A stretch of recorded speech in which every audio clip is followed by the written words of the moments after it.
Ahora vamos a hablar sobre la validación de pruebas diagnósticas.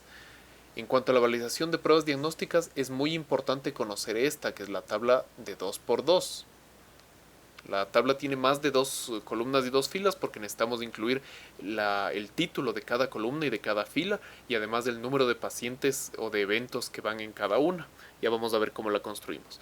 Pero antes de eso es importante recordar que una prueba diagnóstica no necesariamente va a ser un examen de laboratorio, también puede ser una prueba de imagen o puede ser un dato que obtenemos de la semiología del paciente, es decir, un síntoma que él refiere o un signo que nosotros encontramos. Es decir, todo lo que atañe a la epidemiología, factores de riesgo o hallazgos que nosotros tengamos, nos van a ayudar y vamos a poderlos validar usando las herramientas bioestadísticas que parten de esta tabla de 2×2.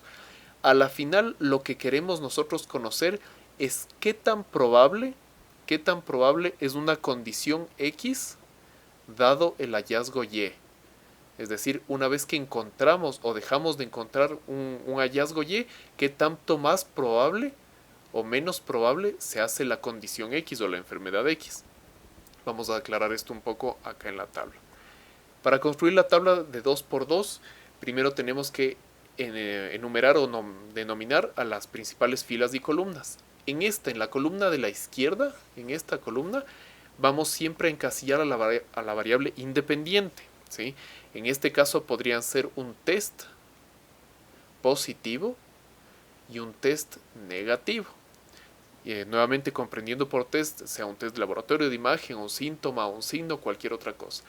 Y en la primera fila vamos a poner a la variable dependiente. Entonces puede ser la condición positiva, es decir, tener la enfermedad, o la condición negativa, comprobadas o descartadas por un gold standard, por un examen que ya ha sido bien validado.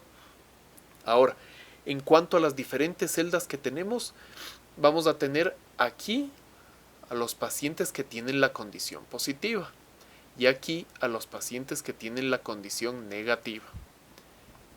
Eso en cuanto a las columnas. En cuanto a las filas, en toda esta fila van a estar aquellos pacientes que dan positivo en el test y en toda esta fila aquellos pacientes que dan negativo en el test, que no tienen un test positivo. Estas otras celdas son acá la sumatoria o el total de los pacientes que tienen el test positivo, porque están en esta fila. Acá el total de los pacientes que tienen el test negativo. En esta celda de esta columna, el total de pacientes que tienen la condición o que están enfermos. Y acá el total de pacientes que no tienen la condición, que están sanos, ¿sí? En esta última celda, de acá abajo a la derecha, vamos a tener a n, es decir, al número total de pacientes que se incluyen en esta validación. Esta n, esta celda de acá, tiene que contener a la suma de esta columna, es decir, a todos los pacientes con test positivo o test negativo, y a la suma de estos pacientes, es decir, a tanto los pacientes enfermos como los pacientes que están sanos, ¿sí? Tanto esto es igual a esto como esta sumatoria también es igual a esta. Eso quiere decir que estas dos también son equivalentes. La suma de estas dos de la columna de acá con la fila de acá son equivalentes. Y de igual manera las 4 celdas que tenemos acá también tienen que ser iguales a n, ¿sí? Entonces este conjunto de las 4 celdas tiene que ser igual a la suma de esta columna. El conjunto de las 4 celdas tiene que ser igual a la suma de esta fila. Y estas dos sumas tienen que ser iguales entre sí e iguales a este valor de n. Espero haber sido claro. Ahora bien, en relación con qué poner en cada una de las 4 celdas centrales. Existen dos maneras de relacionar a las variables independientes, que son el test, con las variables dependientes, que son la condición o la enfermedad. Hay dos maneras de relacionarlo que yo las denomino relaciones coherentes o relaciones lógicas, o lo que uno se esperaría. Por ejemplo, una relación lógica sería que un paciente tenga el test positivo, ¿sí? Que serían todos los pacientes de esta fila, y que además esté enfermo. Yo me esperaría que cuando un paciente tiene el test positivo esté enfermo. Y los pacientes enfermos corresponden a toda esta columna de acá. Entonces aquí en donde se cruzan estos dos puntos, tenemos a los pacientes que están enfermos y tuvieron el test positivo. Por eso se los denomina verdaderos positivos, ¿sí? Otra manera lógica de cruzar estas variables sería que un paciente que tiene un test negativo, que no sale positivo en el test y que corresponde a toda esta fila, además esté sano. Eso es lo que yo me esperaría, ¿no es cierto? De un buen test me esperaría que cuando sale negativo el paciente esté sano, no tenga la condición. Este punto en el que se cruzan esas dos posibilidades es a lo que denominamos verdaderos negativos, ¿sí?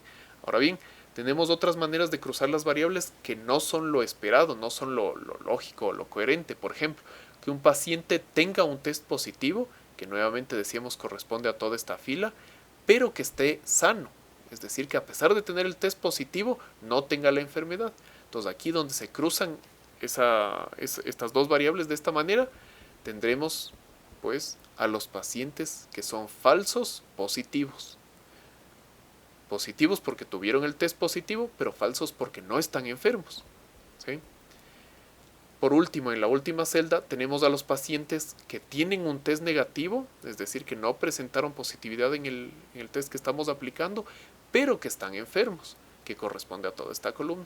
Entonces, en este último punto donde se cruza esta posibilidad, tendremos pues a los pacientes que son falsos negativos. Realmente negativos porque salieron negativos en el test y falsos porque a pesar de ser negativos en el test sí estaban enfermos. Entonces estas son las principales celdas y cómo tenemos que llenarlas en la tabla de 2×2. En el siguiente video nos vamos a adentrar en unos conceptos muy importantes que son la sensibilidad, la especificidad y los valores predictivos de una prueba.